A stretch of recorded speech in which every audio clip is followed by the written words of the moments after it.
America in not bringing peace to Israel and justice and peace to the Palestinians, yes. I mean, you obviously were very successful in bringing peace with Israel and Egypt. Can any deal be done that doesn't involve sitting across a table with Hamas? I've met several times with Hamas leadership, and I think they are willing to accept Israel to exist peacefully within the 67 borders or some modification of those borders.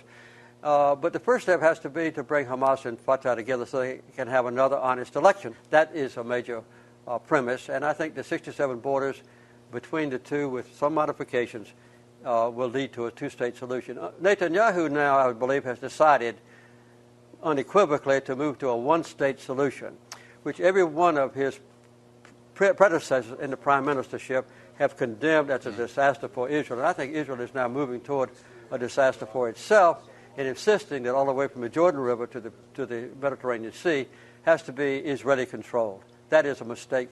And I also emphasize the word not, that is peace and not apartheid. That's what I hope to accomplish with this book, is some move toward that goal. But there's no doubt that within the occupied territories, Palestinian land, that there is a horrendous example of apartheid. The occupation of Palestinian land, the confiscation of that land that doesn't belong to Israel, the building of settlements on it, the colonization of that land, and then the connection of those isolated but multiple settlements, more than 200 of them, with each other by highways on which Palestinians can't travel, and quite often where Palestinians cannot even cross. So the persecution of the Palestinians now under the occupied territories is under the occupation forces is one of the worst examples of human rights deprivation that I know. And I think even worse, though, than a place like Rwanda? Yes, I think, yes. You mean now? Yes. I think the impression now of the Israelis, of the Palestinians by the Israelis, is worse than a situation in Africa like the oppression of Rwandans and the Civil War.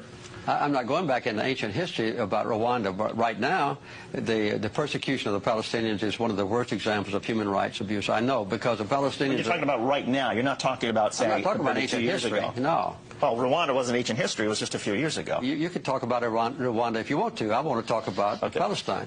What is being done to the Palestinians now is horrendous in their own territory by the occupying powers, which is Israel. They've taken away all the basic human rights of the Palestinians, as was done in South Africa against the blacks. And I make it very plain in this book that the apartheid is not based on racism, as it was in South Africa, but it's based on the desire of a minority of Israelis to acquire land that belongs to the Palestinians and to retain that land, and then to exclude the Palestinians from their own property and subjugate them so that they can't arouse and demonstrate their disapproval of being robbed of their own property. That's what's happening in the West Bank. And the people in this country, in America, never know about this. They never discuss this. There's no debate about it. There's no criticism. The word apartheid is exactly accurate.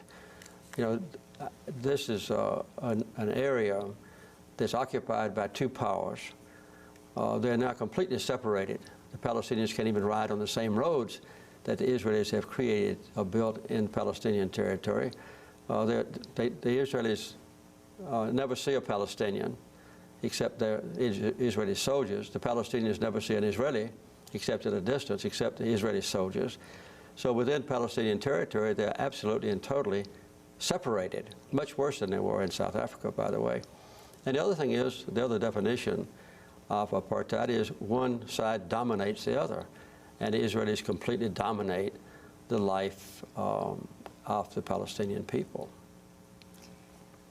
Why don't Americans know what you have seen? Americans don't want to know, and many Israelis don't want to know what is going on inside Palestine.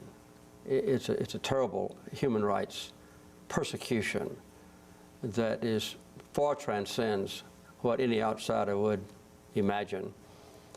And there are powerful political forces in America that prevents any objective analysis of the problem in the Holy Land.